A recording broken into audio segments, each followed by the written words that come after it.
ఈరోజు ఇంత పెద్ద ఎత్తున మన గద్వాల నియోజకవర్గం వచ్చిన పెద్దలు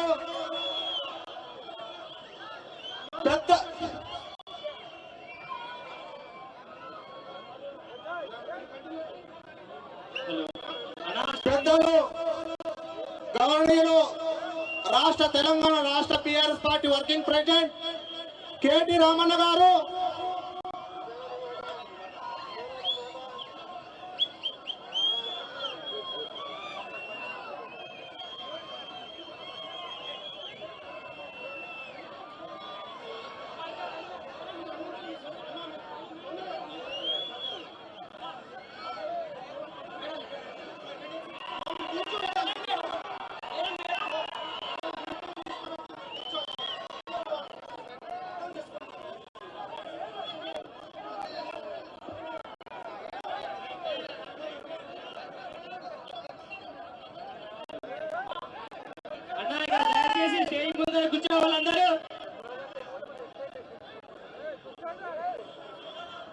ఈరోజు పెద్దలు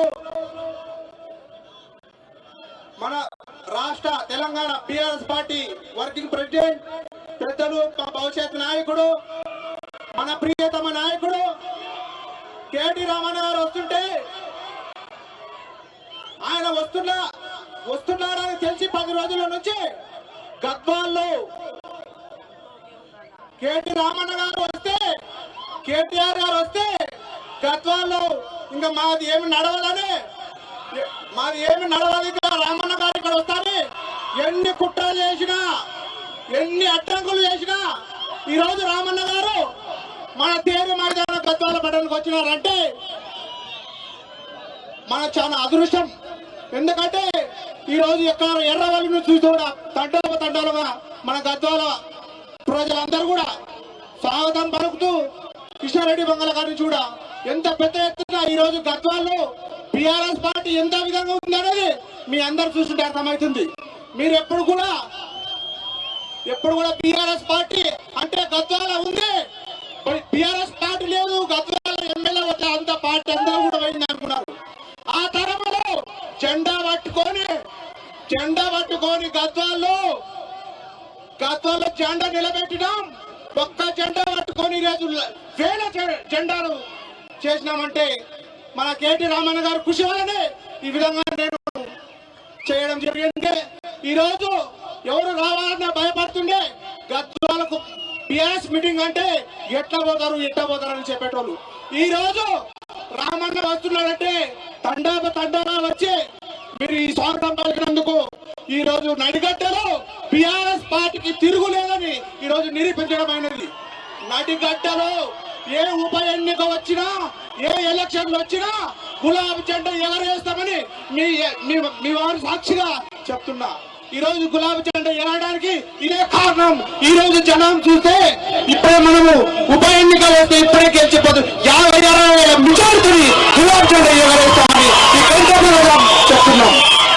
గద్వాల టిఆర్ఎస్ పార్టీ లేదు ఈరోజు పొద్దున్న కూడా సోషల్ మీడియాలో రామన్న పర్యటన ఎన్నో సోషల్ మీడియాలో ఎన్ని అడ్డంకులు సృష్టించిన ఇంత పెద్ద ఎత్తున గద్వాల ప్రజలు వచ్చినారంటే రామన్న కృషి వల్లనే ఈ రోజు ఈ బహిరంగ సభ ఏర్పాటు చేసుకున్నాం. ఇంత పెద్ద ఎత్తున మీరు స్వాగతం పలికినందుకు ధన్యవాదాలు తెలుపుతూ ఎప్పుడు కూడా టిఆర్ఎస్ పార్టీకి గద్వాల్లో తిరుగులేదని మరొకసారి మీరు రుజువవుతుంది కాబట్టి అన్న మాట్లాడేది కాబట్టి వర్షం సూచన ఉంది కాబట్టి ఇప్పుడు మీరు అందరు కూడా రామన్న గారు మాట్లాడతారు కాబట్టి మీరు దయచేసి అందరు కూడా నిశ్శబ్దంగా ఉండి రామన్నకు ఈ రోజు చూస్తే గద్వాల తిరుగులేదు టిఆర్ఎస్ పార్టీ కానీ రామన్నకు అర్థమైంది కాబట్టి మీరు అందరూ కూడా ఒకసారి ఆలోచన చేసుకుని ఎప్పుడు కూడా టిఆర్ఎస్ పార్టీ ఈ గద్వాలో ఎగరేస్తాం జెండాని గంటపలా చెప్పండి. ఈ ఇంతతో ఈ అవకాశం ఇచ్చినట్టు. జై తెలంగాణ, జై తెలంగాణ, జై కేసీఆర్, జై కేటీఆర్. అలా రాజోలి మండలం పెద్దదనవాడ గ్రామం ఇండియా ఫ్యాక్టరీ కమిటీ వాళ్ళు జగన్ రెడ్డి గారు, లక్ష్మణ్ గారు పైకి కొడుతున్నాం ప్లీజ్.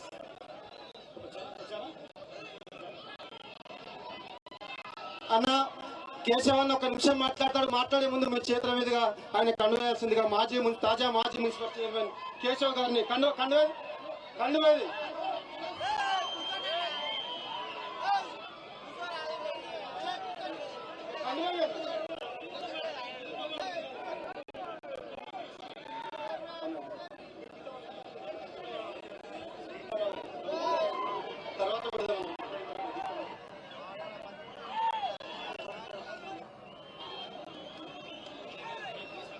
ఇప్పుడు కేశవ్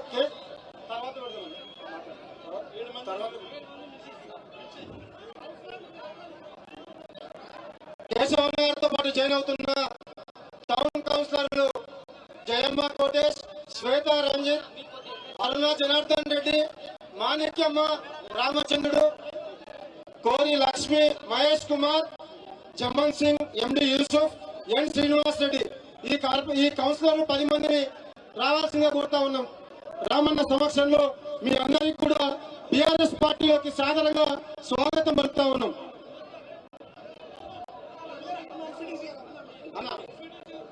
అట్లనే తాజా మాజీ జెడ్పీటీసీ పద్మా వెంకటేశ్వర రెడ్డి గారి భర్త సీనియర్ టిఆర్ఎస్ నాయకుడు వెంకటేశ్వర రెడ్డి గారిని కూడా టిఆర్ఎస్ లోకి స్వాగతం పలుకుతా ఉన్నాం. కేశవ్ ఒక్క నిమిషం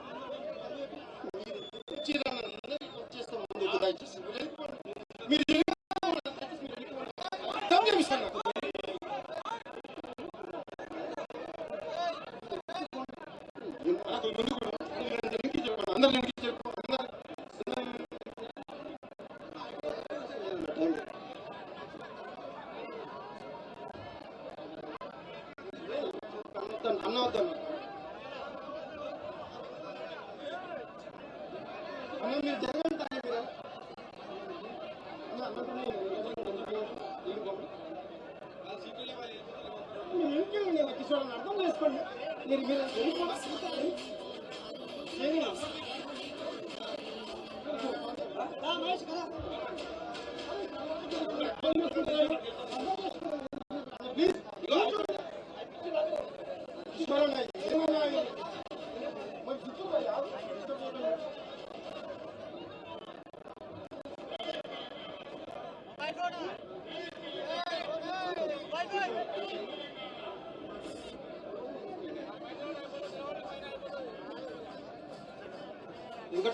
అట్లనే అమరా కృష్ణారెడ్డి గారిని వేదికపైకి రావాల్సిందిగా కోరుతా ఉన్నాం. కాంగ్రెస్ అమరా కృష్ణారెడ్డి గారు మాజీ ఎంపీటీసీ, సీనియర్ కాంగ్రెస్ నాయకులు, మండల పార్టీ మాజీ అధ్యక్షులు అమరా కృష్ణారెడ్డి గారిని వేదికపై చాలా మంది సర్పంచులు, ఎంపీటీసీలు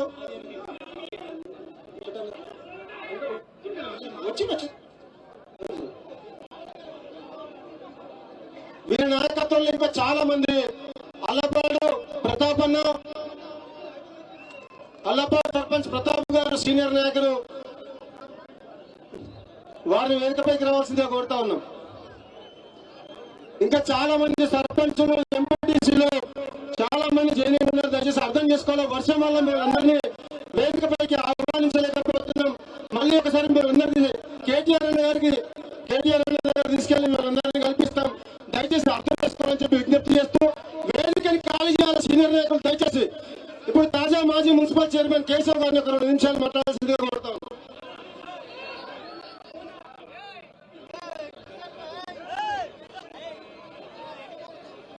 అల్లంపేట తాలూకా రాజోలి మండలం పెద్దదొనమల నుంచి జయరామరెడ్డి గారు, నరసింహ గారు, మన ప్రియతమ నాయకుడు కేటీఆర్ గారికి వినతిపత్రం ఇస్తున్నారు.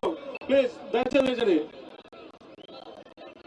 దయచేసి ఇథనాల్ ఫ్యాక్టరీ వ్యతిరేక పోరాట కమిటీ పెద్దదొనమల గ్రామ ప్రజలు చెల్లా వెంకటరామరెడ్డి గారి ఆదేశాల మేరకు ఆ యొక్క ఫ్యాక్టరీ రద్దు చేయాలని చెప్పి మన ప్రియతమ నాయకుడు కేటీఆర్ గారికి వినతి పత్రం ఇక్కడ ఇవ్వడానికి వచ్చారు. దయచేసి అందరూ గమనించండి. ఆ యొక్క కమిటీ ఆధ్వర్యంలో లాస్ట్ టైం కూడా గొడవ జరిగితే వాళ్ళందరినీ అరెస్ట్ చేస్తే ఆ రోజు చెల్లా వెంకటరామరెడ్డి గారు సొంతంగా వాళ్ళకి ఒక అన్నగా తండ్రిగా నిలిచి మా ఎమ్మెల్యే విజయ్ గారు ఇద్దరు కలిసి వాళ్ళందరినీ జైలు నుంచి బయటికి తీసుకొచ్చారు. అయితే ఈ రోజు చెల్లా వెంకటరామరెడ్డి గారి కోరిక ఏమిటంటే ఆ యొక్క పెదదనవాడ ఇతరాల ఫ్యాక్టరీని ఖచ్చితంగా క్యాన్సిల్ చేసేంత వరకు మా అన్న కేటీఆర్ అన్న గట్టి కృషి చేయాలని చెప్పి మేము మనస్ఫూర్తిగా ఈ సభాముఖంగా కోరుకుంటున్నాం.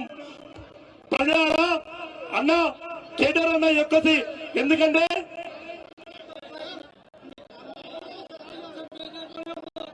ఇప్పుడు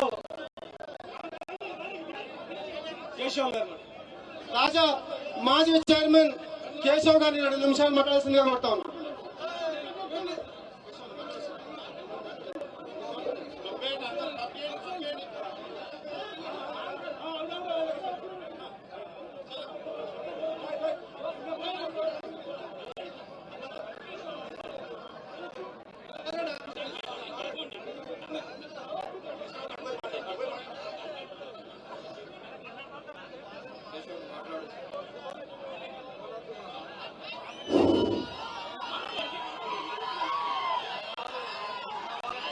అందరికీ నమస్కారం.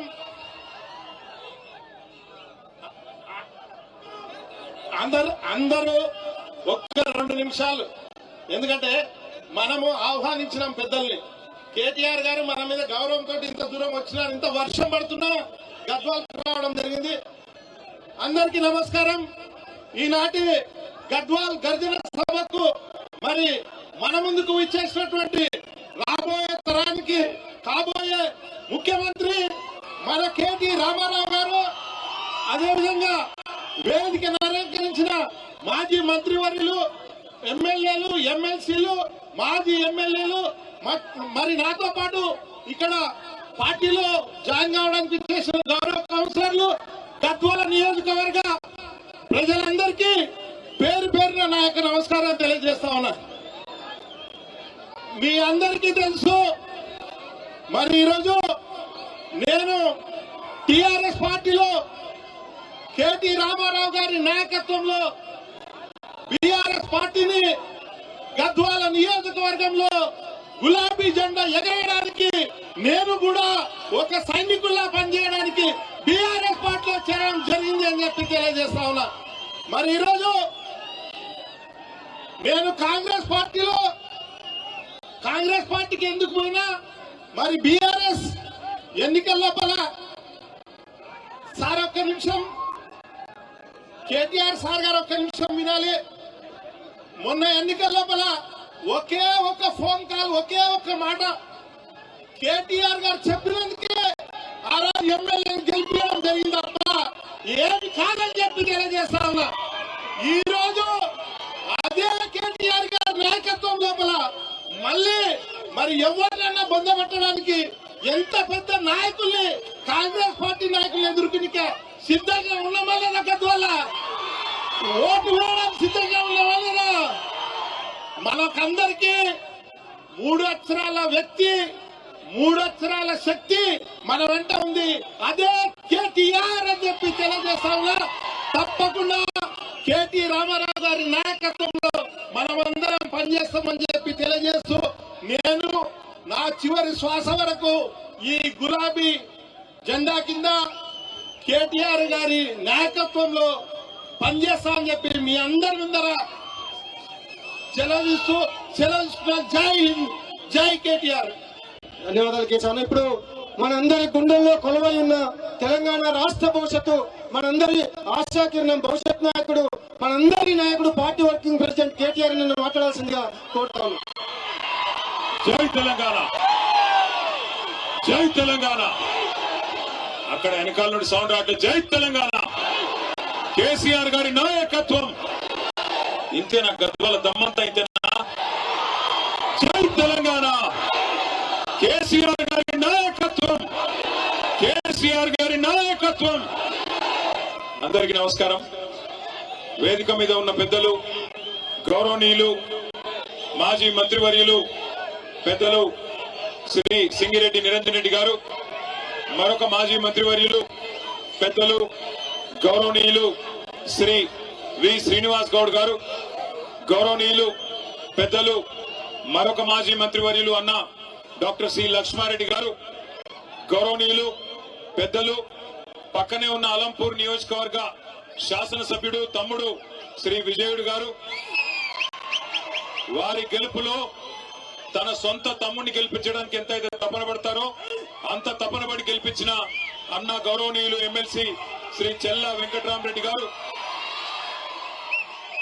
గౌరవనీయులు పెద్దలు, ఒక డైరెక్టర్ జనరల్ ఆఫ్ పోలీస్ గా పదవి తీసుకునే అవకాశం ఉండగా కూడా మన కోసం మన కష్టంలో మన అందరితో నడిచి వచ్చిన, మొన్ననే మీ అందరి ఆశీర్వాదంతో నాగర్ కర్నూలు పార్లమెంట్ నుండి పోటీ చేసి ఆ రోజున్న పరిస్థితుల్లో కొంత తేడాతో ఓడిపోయినా ఎల్లవేళలా ప్రజల కష్టాల్లో ఉంటున్న గౌరవనీయులు శ్రీ డాక్టర్ ఆర్ఎస్ ప్రవీణ్ కుమార్ అన్నగారు, గౌరవ నారాయణపేట జిల్లా అధ్యక్షులు మాజీ శాసనసభ్యులు అన్నగారు పెద్దలు శ్రీ రాజేందర్ రెడ్డి గారు, గౌరవనీయులు పక్కనే ఉన్న దేవరకద్ర నియోజకవర్గ మాజీ శాసనసభ్యులు అన్న ఆలా వెంకటేశ్వర రెడ్డి గారు, గౌరవనీయులు మరి ముందుగా తమ్ముడు ఒకసారి అందరూ చూడాలి. మొన్ననే ఉమ్మడి పాలమూరు జిల్లాలో అక్కడ కాంగ్రెస్ ప్రభుత్వం వచ్చినా మన నాయకులందరూ గట్టిగా పట్టుబట్టి గెలిపించిన మన ఎమ్మెల్సీ సోదరుడు నాగరకుంట నవీన్ కుమార్ రెడ్డి గారు, గౌరవనీయులు షాద్ నగర్ మాజీ శాసనసభ్యులు పెద్దలు ముందుకురాన్న పెద్దలు అన్నగారు అంజయ్య యాదవ్ గారు, కల్వకుర్తి మాజీ శాసనసభ్యులు గౌరవనీయులు పెద్దలు ముందుకురాన్న జయపాల్ యాదవ్ అన్న గారు, గౌరవ హుజూరాబాద్ శాసనసభ్యుడు సోదరుడు పాడి కౌశిక్ రెడ్డి గారు, ముందుకురా పాడి కౌశిక్ రెడ్డి గారు, మీరంతా హుజూరాబాద్ వల్ల గద్వాల వల్ల. అట్లాగే వేదిక పైన ఆసీనులైన గౌరవనీయులైన రాష్ట్ర స్థాయి కార్పొరేషన్ల మాజీ అధ్యక్షులు సోదరుడు ఇమ్తియాజ్ గారు, వెంకటేశ్వర రెడ్డి గారు, అట్లాగే సోదరి రజనీ సాయి చంద్ గారు, ఇంకా వేదిక పైన ఆసీనులైన మా తమ్ముడు విజయ్ కుమార్ గారు, ఈ రోజు ఈ కార్యక్రమాన్ని ఇంత అద్భుతంగా ఏర్పాటు చేసిన మరొక తమ్ముడు, అద్భుతంగా తన నాలెడ్జ్ తో ఉత్సాహంతో మరి కేసీఆర్ గారి దగ్గర కూడా ప్రత్యేకమైన గుర్తింపు పొందిన మా తమ్ముడు డాక్టర్ ఆంజనేయ గౌడ్ గారు, అట్లాగే మా సోదరుడు మరి కష్టకాలంలో కూడా గద్వాలలో పార్టీని ముందుకు తీసుకొని పోతున్న గట్టు జెడ్పీటీసీ సోదరుడు అన్న బాసు హనుమంత నాయుడు గారు. నేను ఆయన అడిగిన, నీ ఇంటి పేరు బాసా లేకపోతే నీ పాటికి నువ్వు పెట్టుకున్నావు అంటే లేదన్నా, నా పేరే బాసు హనుమంత నాయుడు అన్నారు. అట్లాగే సోదరి శ్యామల గారు మాజీ జెడ్పీటీసీ గారు, అన్న నాగర్తోటి వెంకటరాములు గారు, అదే విధంగా ఈ రోజు ఈ కార్యక్రమంలో మరి ముఖ్యమైన పెళ్లి కొడుకు ముందుకు రాన్న తాజా మాజీ మున్సిపల్ చైర్మన్ బిఎస్ కేశవ్ గారు, వారితో ఈ రోజు పార్టీలో చేరుతున్న దరూర్ మాజీ జెడ్పీటీసీ సోదరి శ్రీమతి పద్మ వెంకటేశ్వర రెడ్డి గారు, ఎక్కడ పోయినా ఒక్కసారి నమస్కారం పెట్టుకోండి. అగో పద్మ గారు, ఇగో వెంకటేశ్వర రెడ్డి గారు, అట్లాగే ఈ రోజు పార్టీలో చేరుతున్న 10 మంది కౌన్సిలర్లు శ్రీమతి జయమ్మ కోటేష్ గారు, శ్రీమతి శ్వేత రంజిత్ గారు, అరుణ జనార్దన్ రెడ్డి గారు, మాణిక్యమ్మ రామచంద్రుడు గారు, శ్రీమతి కోరి లక్ష్మి గారు, శ్రీ మహేష్ కుమార్ గారు, జమాన్ సింగ్ గారు, అదేవిధంగా గిరిజ గారు, మాజీ మార్కెట్ కమిటీ ఉపాధ్యక్షులు మొహమ్మద్ యూసుఫ్ గారు, అట్లాగే మున్నూరు కాపు సంఘం జిల్లా జనరల్ సెక్రటరీ శ్రీనివాస్ రెడ్డి గారు, వారితో పాటు పార్టీలో చేరుతున్న 32 మంది తాజా మాజీ సర్పంచులు, 30 మంది మాజీ ఎంపీటీసీలు పేరు పేరున వారందరికీ గట్టిగా చప్పట్లతో స్వాగతం చెప్పాలని చెప్పి కోరుతా ఉన్నాం. నిజానికి వర్షం పడుతున్నది, సమయాభావం వల్ల వారందరికీ కండువాలు కప్పలేకపోయినాం. వారందరూ కూడా పార్టీలో చేరినట్టుగానే భావించి దయచేసి మమ్మల్ని మన్నించాలని చెప్పి కూడా కోరుతా ఉన్నాం. సరే, గద్వాల రమ్మన్నారు, అది పెట్టి మాట్లాడి పెట్టు.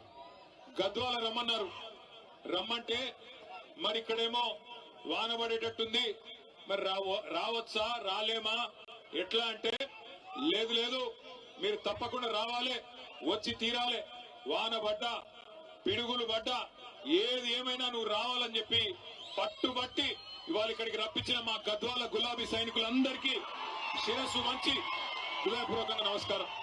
వాన పడుతుంటే సాకు కోసమో లేక ఒక కారణం కోసమో చూడకుండా మేమున్నాం మీ ఎంబడ అంటూ ఇలా గద్వాలలో అపురూపంగా స్వాగతం పలికిన మా ఆడబిడ్డలకు అన్నదమ్ములందరికీ కూడా పేరు పేరున హృదయపూర్వకంగా నమస్కారాలు తెలియజేసుకుంటా ఉన్నా. గద్వాలకి మేము రావడం కొత్త ఏం కాదు.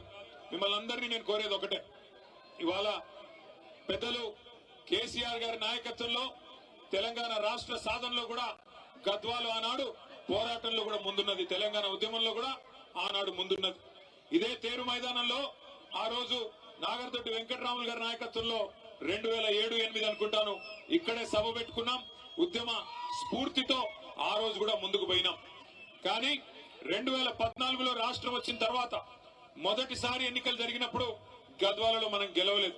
అయినా కేసీఆర్ గారు ఎక్కడా కూడా ఒక్క సెకండ్ కూడా ఆలోచించకుండా గద్వాల గాని, అలంపూర్ గాని, ఆదిలాబాద్ గాని, కోదాడ గాని, ఏ భద్రాచలం గాని, ఏ మారుమూల ప్రాంతమైనా తెలంగాణలో అక్కడ ఉండేది మన అన్నలు, మన తమ్ముళ్ళు, మన ఆడబిడ్డలు, అందరికీ న్యాయం చేయాలన్న ఉద్దేశంతో మరి మొదటి రోజు నుంచి, తెలంగాణ వచ్చిన మొదటి రోజు నుంచి అద్భుతమైన సంక్షేమ కార్యక్రమాలు, అద్భుతమైన అభివృద్ధి కార్యక్రమాలను మీకు అందుబాటులోకి తెచ్చినారు. జీవితంలో ఎన్నడన్నా మీరు అనుకున్నారో లేదో నాకు తెలియదు, కానీ ఇవాళ గద్వాల జిల్లా కేంద్రం అయింది అంటే, జోగులాంబ గద్వాలగా జోగులాంబ తల్లి ఆశీస్సులతో జిల్లా కేంద్రంగా మారింది అంటే ఆ ఘనత ఎవరిది? జిల్లాను చేసింది ఎవరు? వినబడతలేదు. జిల్లా చేసింది ఎవరు? వినబడతలేదు, వినబడటం లేదు. కేసీఆర్ గారేనా? పక్కానా? ఒకనాడు మారుమూల ప్రాంతంగా ఒక జూనియర్ కాలేజ్ కావాలంటే ధర్నాలు చేసే పరిస్థితి, ఒక డిగ్రీ కాలేజ్ కావాలంటే ధర్నాలు చేసే దుస్థితి మా తమ్ముళ్ళు, మా విద్యార్థి సోదరులందరికీ తెలుసు. మారుమూల ప్రాంతంగా, విసిరేసినట్టుండే ప్రాంతంగా, దిక్కులేక రాయచూరు పోయి చదువుకునే పరిస్థితి. కానీ ఈ రోజు గద్వాలను జిల్లా కేంద్రం చేయడమే కాకుండా ఇక్కడ బ్రహ్మాండమైన మెడికల్ కాలేజీ, నర్సింగ్ కాలేజీ ఇచ్చింది ఎవరు? ఎవరు? వినబడతంలే. కేసీఆర్ గారేనా? పక్కానా? మెడికల్ కాలేజ్ వచ్చింది. ఇక్కడికి వచ్చేటప్పుడు చూసుకుంటా వచ్చిన మా దర్గా కాడ మెడికల్ కాలేజ్, బ్రహ్మాండమైన హాస్పిటల్, నర్సింగ్ కళాశాల అద్భుతంగా నడుస్తా ఉన్నది. ఆ పక్కనే గద్వాలలో ఆ దర్గా దగ్గరనే మెడికల్ కాలేజ్ యువతల 1275 డబల్ బెడ్రూమ్ ఇల్లు ఇచ్చింది ఎవరు? ఎవరు? పూర్తయినాయా? దానికి మొన్ననే రంగులు మార్చినారంట కదా, చూసినారా మీరు? రంగులు మార్చి రిబ్బన్ కట్ చేసిపోయినారంట మొన్ననే. ఏది? మన డబుల్ బెడ్రూమ్ ఇళ్ళకి 3 రంగులు పూసి ఇదే ఇందిరమ్మ ఇల్లు అని చెప్పి మొన్న వచ్చి 3 మంత్రులు రిబ్బన్లు కట్ చేసిపోయినారంట. గద్వాల ప్రజలను అమాయకులు అనుకుంటున్నారు, మీకు తెలియదు అనుకుంటా ఉన్నారు. జిల్లా చేయడం మాత్రమే కాదు, మీకు మెడికల్ కాలేజు, నర్సింగ్ కాలేజ్ చేయడం మాత్రమే కాదు, ఇదే గద్వాల తాలూకాలో సాగునీరు సమృద్ధిగా అందాలని చెప్పి ఇటు మొత్తం జిల్లాలో అటు గట్టు ఇటు తుమ్మిళ్ళ 2 లిఫ్ట్ ఇరిగేషన్ ప్రాజెక్టులకి శంకుస్థాపన చేసింది ఎవరు? మొదలు పెట్టింది ఎవరు? అరే తుమ్మిళ్ళ పూర్తయింది, గట్టు కూడా మనం దిగిపోయే నాటికి దాదాపు 40-45% పూర్తయింది. 40-45% పూర్తయిన గట్టు ఎత్తిపోతల పథకాన్ని ఇవాళ పండబెట్టి మరి నీళ్లు ఇవ్వకుండా ఎండబెడుతున్నది ఎవరు? ఎవరు? కాంగ్రెసేనా? కాంగ్రెసేనా? 22 నెలలు అయిపోయింది, ఇంకో 2 నెలలు అయితే 2 నెలలు నిండిపోతుంది. ఎన్ని మాయ మాటలు, ఎన్ని రకాల మాటలు. మరి ఇన్ని పనులు చేసి ఇవాళ గద్వాలకు మేము వస్తుంటే ఒక కాంగ్రెస్ నాయకుడు అడుగుతున్నాడు, ఏం ముఖం పెట్టుకొని వస్తున్నారు అని అడుగుతున్నాడు. గద్వాలకి మనకి ముఖం లేదా ఇడికి రానికే? జిల్లా చేసి మెడికల్ కాలేజ్ ఇచ్చి, నర్సింగ్ కాలేజ్ ఇచ్చి, 1-2 కాదు 2 ఎత్తిపోతల పథకాలు, వాటితో 1,00,000 ఎకరాలకు జిల్లాలో నీళ్లిచ్చి మొత్తం ఉమ్మడి పాలమూరు జిల్లాని 2014లో, ఇది మన పత్రిక కాదు, ఇదిగో నిన్నగాక మొన్న 11 సెప్టెంబర్ నాడు ఇగో ఈ దినపత్రిక రాసింది. ఏం రాసింది? నాడు బీళ్లు నేడు సిరులు. నాడు బీళ్లు ఉమ్మడి పాలమూరు జిల్లాలో నాడు బీళ్లు అయితే ఇవాళ సిరులుగా మారి ఆనాడు 8 లక్షల ఎకరాలు మాత్రమే సాగుంటే మరొక 10 లక్షల ఎకరాలు పెరిగి 18.5 లక్షల ఎకరాల్లో ఇవాళ సాగునీరు అందుతున్నది కేసీఆర్ గారి నాయకత్వంలో అని చెప్పి ఇగో ఈ దినపత్రిక రాసింది. ఇవన్నీ ఇట్లా ఉంటే ఒక ఆయన కూడా అడుగుతాడు, ఏం ముఖం పెట్టుకొని వస్తున్నారని. నేను ఇవాళ అడుగుతా ఉన్న కాంగ్రెస్ పార్టీని, కాంగ్రెస్ నాయకులని. ఇక్కడ నిన్నగాక మొన్న పార్లమెంట్ ఎన్నికల్లో నేను గద్వాలకి ఆర్ఎస్ ప్రవీణ్ గారిని గెలిపించాలని చెప్పి ప్రచారంలో భాగంగా ఇక్కడికి వచ్చిన. ఆనాడు మీ ఎమ్మెల్యే కృష్ణమోహన్ రెడ్డి ఏం చెప్పినాడు? అన్నా అన్నా కాంగ్రెస్ పార్టీలో నేనెందుకు చేరతా, నన్ను చేరమంటున్నారు, అవసరమైతే రైలు కింద తలబెట్టి చచ్చిపోతా, కానీ కాంగ్రెస్ లో చేరను అన్నాడు. చెప్పినాడా లేదా? అదే చౌరస్తా. ఏం చౌరస్తా అది? వైఎస్ఆర్ చౌరస్తానా? వైఎస్ఆర్ చౌరస్తాలో మీటింగ్ పెడితే ఇగో ప్రవీణ్ అన్న సాక్షి, నేను ఉంటే వెంకటరామన్న ఉండే, అందరం ఉండే అన్నాడు. ఆయన రైలు కింద నిలబెట్టి చచ్చిపోతా రైలు పట్టాల మీద, గాని కాంగ్రెస్ లో పోను అన్నాడు. ఇవాళ ఏమంటున్నాడు? అభివృద్ధి కోసం పార్టీలో పోయినట్ట. ఏం అభివృద్ధి కోసం? ఎవరి అభివృద్ధి కోసం? నియోజకవర్గ అభివృద్ధి కోసమా? నీ సొంత అభివృద్ధి కోసం పోయినావా? దేనికోసం పోయినావు? ఏం అభివృద్ధి జరిగింది 22 నెలలలో? గద్వాల తాలూకాలో ఒక్క రూపాయి కొత్తగా మంజూరైందా కాంగ్రెస్ ప్రభుత్వం వచ్చినాక? నేను అడుగుతా ఉన్నా. 6 గ్యారంటీలు అన్నారు, అరచేతిలో స్వర్గం చూపెట్టినారు, ఎన్నెన్ని మాటలు చెప్పినారు. రైతు బంధు కేసీఆర్ గారు 10,000 ఇస్తున్నాడు. మా కాంగ్రెస్ ప్రభుత్వం రాగానే ఎంత ఇస్తా అన్నాడు? 15,000 ఇస్తా అన్నాడు. వచ్చినాయా 15,000? వచ్చినాయా రాలేదు? గట్టిగా చెప్పాలా? వచ్చినాయా? మరి అందుకోసం మారిండా ఎమ్మెల్యే పార్టీ? మన కేసీఆర్ గారు 2,000 పెన్షన్ ఇస్తుంటే 2,000 ఏముంది, నేను 4,000 ఇస్తా అన్నాడు. వచ్చినాయా 4,000 పెన్షన్లు? వచ్చినాయా? మరి అందుకోసం మారిండా? దేనికి మారిండు? కేసీఆర్ గారు ఆడపిల్ల పెళ్లి చేసుకుంటుంటే షాదీ ముబారక్ కళ్యాణ్ లక్ష్మి పేరు మీద ₹1,00,000 ఇస్తే ఆయన ఇచ్చే లక్ష ఏంది, నేను తులం బంగారం ఇస్తా మీదికెళ్ళి అన్నాడు. వచ్చిందా తులం బంగారం? వచ్చిందా రాలేదా? మరి దానికోసం మారిండా? తులం బంగారం కోసం. అట్లాగే గుర్తు తెచ్చుకోండి, ఎన్ని హామీలు మా ఆడబిడ్డలందరికీ హామీ ఇచ్చినాడు. నెలకు 2,500 ఇస్తా, అత్తకు 4,000, కోడలికి 2,500 అని మాట ఇచ్చినాడు. వచ్చినాయా 2,500 వరకన్నా? ఆడబిడ్డలు ఉన్నారా ఇక్కడ? ఎవరన్నా ఆడున్నారు? మీకు రావురా అయ్యా? వాళ్ళకు వస్తే వీళ్ళు మొగోళ్ళు సేవకులు ఇట్లా. ఆడపిల్లలకు ఎవరికైనా వచ్చినాయా? ఎవరికి రాలే. రాష్ట్రంలో 1,67,00,000 మంది ఆడబిడ్డలు కళ్ళల్లో ఒత్తులేసుకొని చూస్తున్నారు. ఎప్పుడు ఇస్తాడు రేవంత్ రెడ్డి కాంగ్రెస్ ప్రభుత్వం? రాహుల్ గాంధీ వచ్చి పెద్ద పెద్ద మాటలు చెప్పిపోయాను. 2 లక్షలు రుణమాఫీ చేస్తా అన్నాడు. 2 లక్షలు అయిందా? రుణమాఫీ అయిందా కాలేదా? గట్టిగా చెప్పాలి, వినబడతలేదు. అయిందా కాలేదా? మరి అందుకు పోయిందా? ఎందుకు పోయిండు మీ ఎమ్మెల్యే కాంగ్రెస్ పార్టీలకి? ఇంకా సిగ్గులేని విషయం ఏంటంటే, ఇంకా సిగ్గులేని విషయం, పోయిండు కాంగ్రెస్ లకి. ఇవాళ ఎవరో పోయి మన టీవీ వాళ్ళు అడిగినారు, అయ్యా నువ్వు ఏ పార్టీలో ఉన్నావని. ఏం చెప్పాలా పాపం? బీఆర్ఎస్ పార్టీలో ఉన్నా అని చెప్తున్నాడు. మరి బీఆర్ఎస్ పార్టీలో ఉంటే, బీఆర్ఎస్ మీటింగ్ ఇక్కడైతుంటే ఎమ్మెల్యే ఎక్కడున్నాడు? రేవంత్ రెడ్డి సంఖ్యలో ఉన్నాడు. ఆయనంట మీరందరూ అమాయకులంట, గద్వాల తాలూకాలో మీకు ఎవరికేం రాజకీయం తెలియదంట, ఆయన ఒక్కడికే తెలుసంట.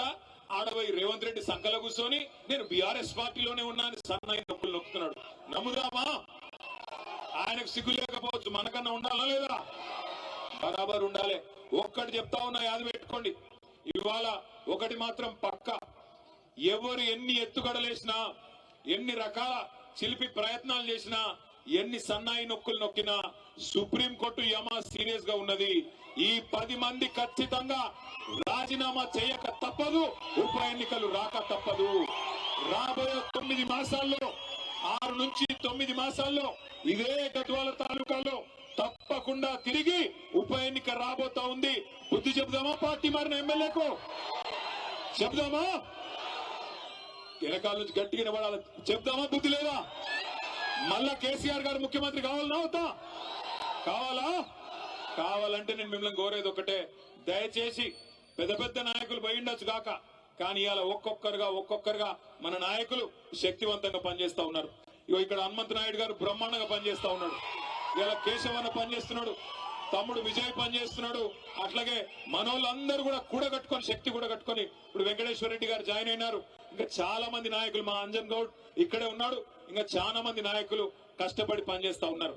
తప్పకుండా బలవంతమైన సర్పం కూడా చలిచీమల చేత చిక్కి సచ్చినట్టు ఇవాళ బలవంతుడిగా కనిపించే ఎమ్మెల్యే గాని కాంగ్రెస్ పార్టీ గాని మీ దెబ్బకు, మీ ఉత్సాహానికి తప్పకుండా దిగిరాక తప్పని పరిస్థితి వస్తుంది. ఇవాళ గద్వాలలో అడుగుపెట్టిన నాటి నుంచి ఇక్కడి దాకా, అడుగుపెట్టిన కాడి నుంచి ఇక్కడి దాకా చూస్తే తప్పకుండా ఉప ఎన్నిక రావడం ఖాయం. అందులో మళ్ళొక్కసారి 50,000 ఓట్ల మెజారిటీతో తప్పకుండా మళ్ళీ గులాబీ జెండా ఎగరడం ఖాయం అనిపిస్తా ఉన్నది. ఒక్క మాట దయచేసి మీరు ఆలోచించాలని చెప్పి కూడా నేను కోరుతా ఉన్నా. 22 నెలలు అయిపోయింది, ఇంకొక నెల 15 రోజులు అయిపోతే 2 ఏళ్లు నిండిపోతుంది. ఏం చేసింది కాంగ్రెస్ ప్రభుత్వం? ఎవరికి సాయం చేసింది? ఇక్కడికి వస్తుంటే ఎమ్మెల్యే ఆలంపూర్ తమ్ముడు విజయుడు చెప్తా ఉన్నాడు, అన్నా మళ్ళీ లో వోల్టేజ్ సమస్య వచ్చింది, మళ్ళా మోటార్లు కాలుతా ఉన్నాయి, మళ్ళా రైతులు గోసపడతా ఉన్నారు, బాధపడతా ఉన్నారన్న అని చెప్తా ఉన్నాడు. అట్లాగే సీడ్ కంపెనీల విషయంలో చెప్తా ఉన్నారు, సీడ్ కంపెనీలు ఇదివరకు ఇచ్చినట్టు ఇవ్వట్లేదు, బాగా ఇబ్బంది పెడుతున్నాయి, వాళ్ళ కాడ కూడా ఇబ్బందికరమైన పరిస్థితులు ఉన్నాయని చెప్పి ఆ సీడ్ కంపెనీ రైతులు చెప్తా ఉన్నారు. తమ్ముడు మన కొంత పోరాటం కూడా చేసినాడు సీడ్ కంపెనీల మీద. ఒక్కటంటే ఒక్కటి సంక్షేమ పథకం గాని, ఒక్కటంటే ఒక్కటి అభివృద్ధి పథకం గాని ఇవాళ దొరికే పరిస్థితి లేదు.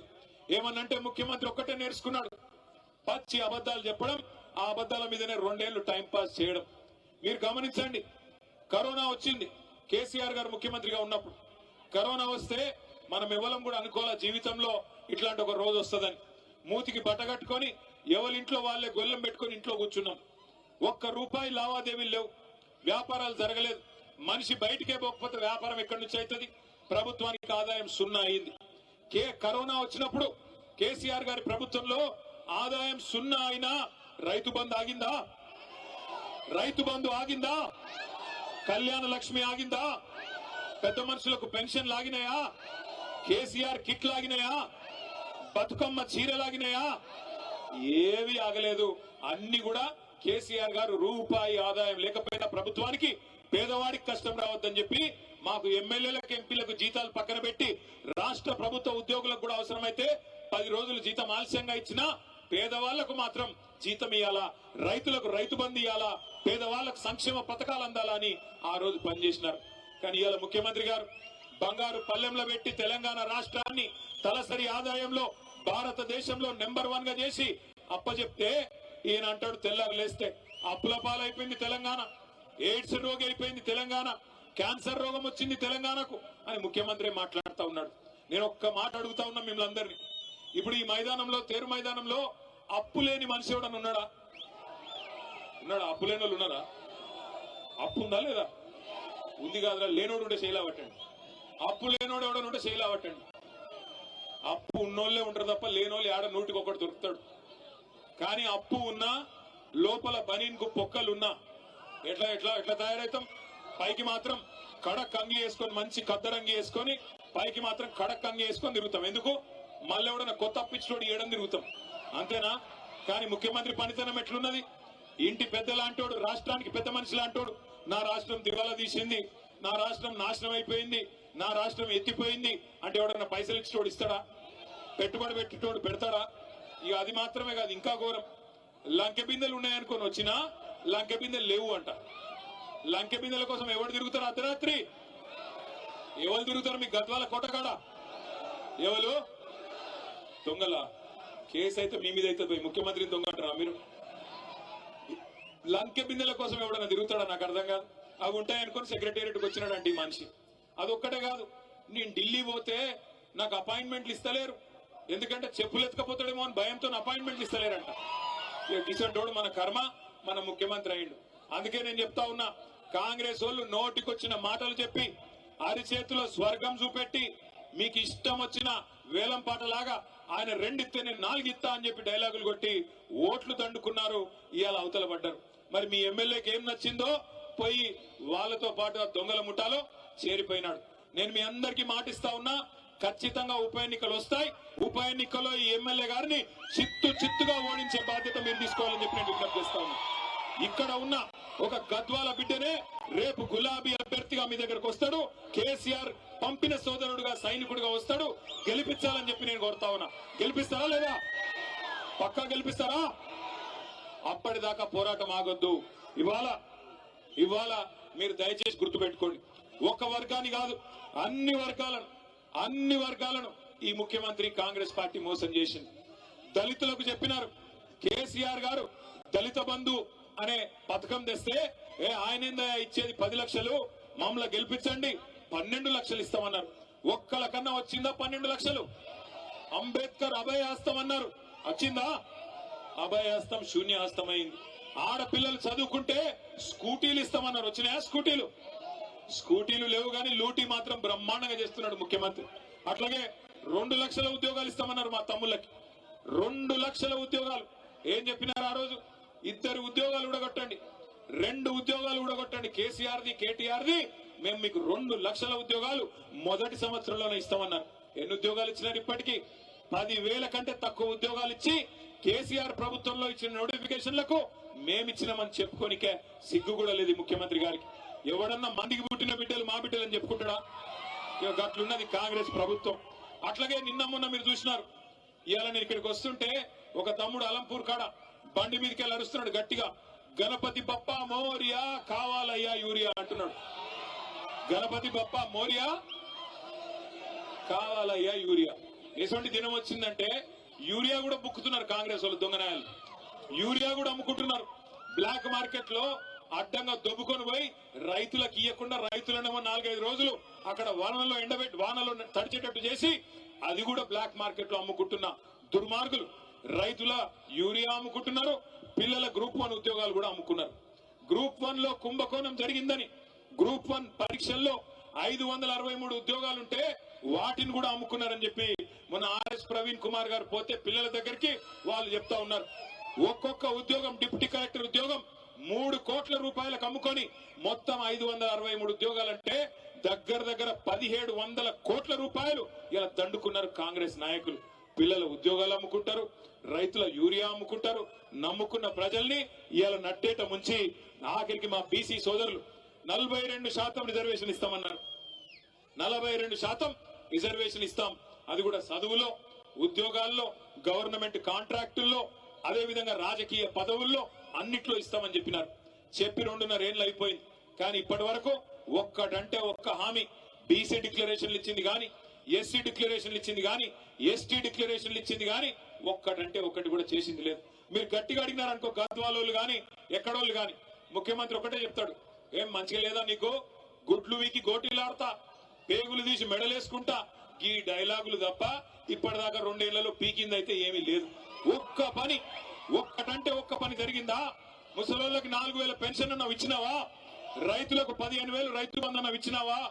ఆడబిడ్డలకు 2,500 అన్నావు ఇచ్చినావా? 2 లక్షల ఉద్యోగాలు అన్నావు ఇచ్చినావా? 12 లక్షల అంబేద్కర్ అభయహస్తం అన్నావు ఇచ్చినావా? 42% రిజర్వేషన్ అన్నావు బీసీలకు ఇచ్చినావా?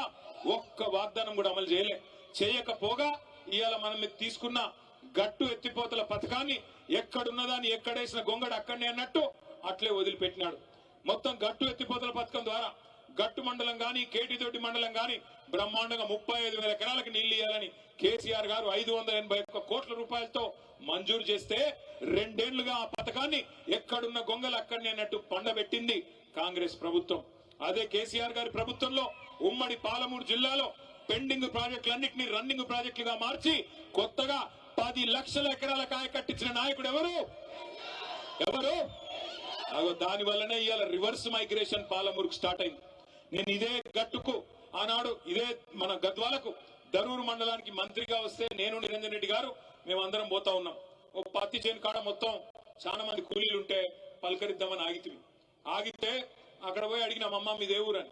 ఏ ఊరంటే వాళ్ళు సిగ్గుపడుతూ మాట్లాడతలేరు. ఏమా చెప్పమ్మా, అలంపూర్ తాలూకానా గద్వాలనా ఎక్కడని అడిగితే వాళ్ళు ఏం చెప్పినారు ఎరికైనా? అన్న మాది రాయచూరు అన్న అని చెప్పినారు. రాయచూరు నుంచి ఇక్కడికి వచ్చి పని చేస్తున్నారంటే అవునన్నా అన్నారు. పక్కన ఇంకో 2 అమ్మాయిలు ఉండే, మీదే ఊరమ్మా అంటే మాది కర్నూలు అన్నా అని. మాకెంత గర్వంగా అనిపించింది ఎరికైనా? ఒకనాడు వలసల జిల్లాగా ఉన్న పాలమూరు, వలసలకు కేర్ ఆఫ్ అడ్రస్ గా ఉన్న పాలమూరు ఇవాళ రివర్స్ మైగ్రేషన్ అంటే అటు కర్ణాటకలోని అభాగ్యులకి ఇటు ఆంధ్రాలో ఉండే అభాగ్యులకు కూడా అన్నం పెట్టే స్థాయికి పాలమూరును చేసింది ఎవరు? అట్లాంటి కేసీఆర్ గారి నాయకత్వంలో నడిగడ్డలో మీరు గెలిపించుకున్న ఎమ్మెల్యే మీకు పంగనామాలు పెట్టి, మీకు శటకోపం పెట్టి, పార్టీకి తల్లి పాలు దాగి రొమ్మును గుద్దినట్టు పార్టీకి అన్యాయం చేసి ఇలా రేవంత్ రెడ్డి సంకన కూర్చొని మీదికి మాత్రం సన్నాయి నొక్కులు నొక్కుతున్నాడు. నేను బీఆర్ఎస్ లోనే ఉన్నా అని ఇవాళ భయపడతా ఉన్నాడు. నేను అడుగుతా ఉన్నా రేవంత్ రెడ్డి గారు, 2 ఏళ్లలో నీ పార్టీ నీ ప్రభుత్వం ఏదో పొడిసింది అని నువ్వు అనుకుంటే దమ్ముంటే నీ భాషలో చెప్తున్నా. నాకు భాష ఇట్లా మాట్లాడు ఇష్టం ఉండదు, కానీ రేవంత్ రెడ్డికి ఈ భాషలో చెప్తేనే అర్థమవుతుందని తెలుసు. రేవంత్ రెడ్డి నీకు దమ్ముంటే నువ్వు మగాడివైతే ఆ 10 మందిని రాజీనామా చెప్పి ఎన్నికల్లో చూసుకుందాం. ఎన్నికల్లో చూసుకుందాం ఎవరి సత్తా ఏందో, ఎవరి ప్రభుత్వ పనితీరేందో, 10 ఏళ్ల కేసీఆర్ పనితీరేందో, 2 ఏళ్ల కాంగ్రెస్ ప్రభుత్వ పనితీరేందో ప్రజలే నిర్ణయం చేస్తారు. ఉమ్మడి మహబూబ్ నగర్ జిల్లాలో ఒకటే ఒక్క ఎమ్మెల్యే మా పార్టీ నుంచి నీ పార్టీలోకి వచ్చినాడు గద్వాలలో. ఇక్కడనే గద్వాల తేరు మైదానం నుంచి నేను సవాల్ చేస్తా ఉన్నా, రాజీనామా చేయి, ఎలక్షన్ కూడా ఎవరేందో ఎవరి సత్తా ఏందో గద్వాల తాలూకా ప్రజలు నిర్ణయిస్తారని చెప్తా ఉన్నా. మీ అందరినీ నేను మనస్ఫూర్తిగా ఒకటే కోరుతా ఉన్నా, ఎక్కడ పోయినా ఇవాళ ఒకటే మాట వినబడతా ఉన్నది. అప్పుడే బాగుండన్నా, కేసీఆర్ ఉన్నప్పుడే కరెంటు మంచిగా వస్తుండే, కేసీఆర్ ఉన్నప్పుడే టైంకు యూరియా దొరుకుతుండే, కేసీఆర్ ఉన్నప్పుడే బ్రహ్మాండంగా పంటల కొనుగోలు జరుగుతుండే, కేసీఆర్ ఉన్నప్పుడే మాకు నాట్లేసే టైం వచ్చింది అంటే టింగు టింగుమని రైతు బంధు పడుతుండే. ఈ ముఖ్యమంత్రి వచ్చినాక, ఈ కాంగ్రెస్ పార్టీ ప్రభుత్వం వచ్చినాక మా బాధ చెప్పరాకుండా ఉందన్నా అని చెప్పి ఇవాళ ఎక్కడ పోయినా రైతన్నలు ఏడుస్తా ఉన్నారు. ఆటో డ్రైవర్లు చెప్తా ఉన్నారు, అన్నా ఇది మా చావుకే వచ్చింది ప్రభుత్వం, ఇప్పటికే దగ్గర 70 మందిని చచ్చిపోయినాము, దయచేసి మమ్మల్ని కాపాడండి అని చెప్పి ఆటో అన్నలు బాధపడతా ఉన్నారు. అట్లాగే ఏ వర్గమైన పిల్లల దగ్గరికి పోతే, చదువుకున్న పిల్లల దగ్గరికి 2 లక్షల ఉద్యోగాలు వస్తాయి మొదటి సంవత్సరం అని చెప్పి రాహుల్ గాంధీ వచ్చి చెప్తే నమ్మినామన్నా, నమ్మి మీకు వ్యతిరేకంగా ప్రచారం చేసినాం, ఓట్లేసినాం. ఇట్లా ఉద్యోగాలు అమ్ముకుంటారని మాకు తెలియదన్నా. ఒక్కో ఉద్యోగం గ్రూప్ 1 ఉద్యోగాన్ని 3 కోట్ల నుంచి 5 కోట్లకు అమ్ముకున్నారు, డిప్యూటీ కలెక్టర్ లాంటి ఉద్యోగాలను. మరి ఇంత దుర్మార్గం వస్తుందని మేము అనుకోలేదన్నా అని పిల్లలు బాధపడతా ఉన్నారు, మా ఆడబిడ్డలు బాధపడతా ఉన్నారు. వాళ్ళు చెప్తా ఉన్నారు, అన్నా 2500 ఇస్తానంటే, మా పిల్లల పెళ్లిలకు తులం బంగారం ఇస్తానంటే మోసపోయినామన్నా, దయచేసి ఏమనుకోవద్దని వారు చెప్తా ఉన్నారు. గురుకుల పాఠశాలలు ఆనాడు ప్రవీణ్ గారు సెక్రటరీగా ఉన్నప్పుడు కేసీఆర్ గారు 1022 గురుకుల పాఠశాలలు పెట్టి, మీ దగ్గర కూడా అన్ని మండలాల్లో మల్దకల్ కావచ్చు, కేటీతోటి కావచ్చు, అదేవిధంగా గట్టు కావచ్చు, దరూరు కావచ్చు, ప్రతి మండలంలో బ్రహ్మాండంగా గురుకుల పాఠశాలలు, ఎస్సీ ఎస్టీ బీసీ మైనారిటీలకు బ్రహ్మాండమైన గురుకుల పాఠశాలలు పెట్టి 1022 పాఠశాలల్లో 6.5 లక్షల మంది పిల్లల్ని చదివించేటోడు. ఆ రోజున్న పరిస్థితి గురుకులాల్లో ఈ రోజు ఎట్లా ఉంది, ఆ రోజు ఎట్లా ఉంది మీరు ఆలోచించండి. ఎలుకలు కొరుకుతున్నాయి పిల్లల్ని, పులిహోరలో పురుగులు వస్తున్నాయి. ఇప్పటికి 105 మంది పిల్లలు ఆఖరికి చచ్చిపోయే దుస్థితి ఈ ప్రభుత్వంలో వచ్చింది. ఇవన్నీ బాగున్నాయనా? మీ గద్వాల ఎమ్మెల్యే గారు పోయి రేవంత్ రెడ్డి సంఖలో ఎక్కినాడు. గురుకులాలు బాగుపడ్డాయనా? మీ రోడ్లు బాగుపడ్డాయనా? గద్వాల తాలూకాల రూపాయి పనయిందనా? ఎందుకు పోయిండు, ఎవరి అభివృద్ధి కోసం పోయిండు ఆలోచించమని కోరుతా ఉన్నా. ప్రజల విజ్ఞతను, ప్రజల చైతన్యాన్ని అవమానపరచడమే కాకుండా ఇవాళ మళ్ళొక్కసారి నాటకాలు ఆడుతున్న ఈ 10 మంది ఎమ్మెల్యేల్ని తప్పకుండా భరతం పట్టాల్సిన బాధ్యత మీరే తీసుకోవాలని నేను కోరుతా ఉన్నా. చివరిగా ముగించే ముందు నేను అడుగుతా ఉన్నా, ముఖ్యమంత్రి రేవంత్ రెడ్డి గారిని అడుగుతా ఉన్నా, మీకు ఏమన్నా కొద్దిగా రేషం ఉందా, పౌరుషం ఉందా అని అడుగుతా ఉన్నా. మీరే కదా నాడు ఎమ్మెల్యేలు పార్టీ మారినారు కాంగ్రెస్ వాళ్ళని చెప్పి మీరే కదా మాట్లాడింది. ఎమ్మెల్యేలు పార్టీ మారిన వాళ్ళని రాళ్లతోని కొట్టి చంపమని అన్నాడు. మరి వీళ్ళు ఎవరు చంపాలి రాళ్ళని? ఎవరిని కొట్టాలా? ఈరోజు మీరే కదా అన్నారు అన్నాడు. ఆ ఇంటి మీద వాళ్ళని కాకి, ఈ ఇంటి మీద వాళ్ళద్దన్నారు. మరి 10 మంది కాకుల్ని ఎందుకు చేర్చుకున్నావు నేను అడుగుతా ఉన్నా. ఈ 10 మంది కాకులు ఇవాళ ఎటు కాకుండా పోయినారు. వీళ్ళు ఇవాళ గట్టిగా పోయి అడిగినావు అనుకో నువ్వు ఏ పార్టీ అని. ఇప్పుడు 2 లింగాలు ఉంటాయి నాకు తెలిసి అయితే, ఒకటి భూలింగం, రెండోది స్త్రీలింగం, అంతేనా? ఇప్పుడు మరి ఏ లింగాలు వీళ్ళు, ఎవరు వీళ్ళు? ఎటుగాని పరిస్థితిలో ఇరుక్కొని పోయినారు. ఏ పార్టీ చెప్పలేరు, ఎమ్మెల్యేలో కాదో చెప్పలేరు. స్పీకర్ కాడ ఒక మాట, ప్రజల కాడ ఒక మాట, బయటికి వస్తే ఒక మాట, ముఖ్యమంత్రి కాడికి వస్తే కాళ్ళు మొక్కేది. ఇందుక మిమ్మల్ని గెలిపించింది. తప్పకుండా అందుకే గద్వాల చైతన్యం ఉన్న ప్రాంతం, తప్పకుండా మీ చైతన్యాన్ని చూపెట్టాలి. రేపు మీ ఉప ఎన్నిక ఒక 6-9 నెలల్లో వస్తుందేమో కానీ లోకల్ బాడీ ఎలక్షన్లు ఇంకా ముందే వస్తాయి. ఇక్కడ జెడ్పీటీసీ ఎలక్షన్లు, ఎంపీటీసీ ఎలక్షన్లు, సర్పంచ్ ఎన్నికలు, మున్సిపల్ ఎలక్షన్లు తొందరలోనే రాబోతా ఉన్నాయి. నేను ప్రార్థిస్తా ఉన్నా, ఇక్కడ ఎవరు అభ్యర్థి అయినా మీ గద్వాల బిడ్డనే అవుతాడు. మీరు ఆ నిర్ణయం కేసీఆర్ గారికి వదిలిపెట్టండి. కేసీఆర్ గారు అన్ని ఆలోచించి, ఇంకా దానికి టైం ఉంది, ఉప ఎన్నిక టైం ఉంది, అప్పుడు ఆలోచించి నిర్ణయం తీసుకుందాం. కానీ ఇప్పుడు మీరు చేయాల్సింది, ఏ మండల నాయకులు ఆ మండలంలో డంకా మోగించండి, తప్పకుండా గులాబీ జెండా ఎగిరేయండి. మున్సిపాలిటీలో కూడా మొత్తంగా ఉన్న అన్ని వార్డుల్లో కూడా, మొత్తం ఎన్ని వార్డులు? 37 వార్డులు ఉన్నాయి. మరి 37 వార్డులకు గాను కనీసం 30 వార్డులు గెలిచి మరి గద్వాల మున్సిపాలిటీ మీద కూడా మళ్ళొక్కసారి గులాబీ జెండా ఎగిరేసే విధంగా అందరినీ కలుపుకొని ముందుకు నడవండి. మన పంచాయతీల తర్వాత ఎవరు క్యాండిడేట్, ఎవరు ఏమిడిది, ఎవరికి బీఫాము ఇప్పుడే కాదు, కొంత టైం ఉన్నది. చివరిగా ఇంకొక మాట, ఇప్పుడే ఇథనాల్ ఫ్యాక్టరీకి వ్యతిరేకంగా అలంపూర్ తాలూకాలోని రాజోలి మండలం పెద్దదన్వాడ గ్రామస్తులు వారందరూ కూడా ఉద్యమం చేస్తా ఉంటే మరి ఈ ప్రభుత్వం ఎంత మొండి ప్రభుత్వం, ఎంత బుద్ధిహీనమైన ప్రభుత్వం అంటే రైతులను తీసుకొని పోయి 15 రోజులు జైల్లో పెట్టినారు, నాన్ బెయిలబుల్ కేసులు పెట్టి. వాళ్ళ కండగా, ఆ రైతన్నల కండగా మన ఎమ్మెల్సీ చెల్ల వెంకటరామరెడ్డి గారు, మన ఎమ్మెల్యే విజయుడు గారు మహబూబ్ గారు జైలు దాకా పోయి కోర్టు దాకా పోయి కొట్లాడి వాళ్ళని బయటికి తీసుకొని వచ్చినారు. ఈ ప్రభుత్వాన్ని నేను ఒకటే విజ్ఞప్తి చేస్తా ఉన్నా, నిర్మల్ జిల్లాలో దిలావర్పూర్ లో అక్కడ ఇట్లాగే ప్రజల ఆందోళన వస్తే అక్కడ మీరు పర్మిషన్లు రద్దు చేసినారు. ఈ ప్రభుత్వానికి నడిగడ్డ మీద ఏమాత్రం ప్రేమ ఉన్నా, ఈ ప్రజల మీద ఏమాత్రం ప్రేమ ఉన్నా, ఆ రైతులు జైలుకు పోయిన రైతుల మీద ఏమాత్రం గౌరవం ఉన్నా వెంటనే ఆ ఫ్యాక్టరీకి ఇచ్చిన లైసెన్స్ ను రద్దు చేయాలని చెప్పి మీ అందరి చప్పట్ల మధ్యన ప్రభుత్వాన్ని నేను డిమాండ్ చేస్తా ఉన్నా. అట్లాగే ఆ రైతన్నలు కూడా మీ కండగా మేముంటాం, మీరు ఎవ్వరు భయపడాల్సిన అవసరం లేదు. ఏ సందర్భంలో ఏ ఇబ్బంది వచ్చినా పార్టీ మొత్తం మీ కండగా నిలబడుతుందనే విషయాన్ని కూడా మీకు తెలియజేస్తూ, గద్వాలలో ఉప ఎన్నికల్లో డంకా బజాయిద్దామా, గులాబీ జెండా ఎగరేద్దామా? పక్కానా? పక్కా అయితే అందరూ ఒకసారి పిడికిలు లేపాలి. పిడికిలు రెండు పిడికిలు వేదిక మీద ఉన్న కూడా దయచేసి జై తెలంగాణ, కేసీఆర్ గారి నాయకత్వం, జై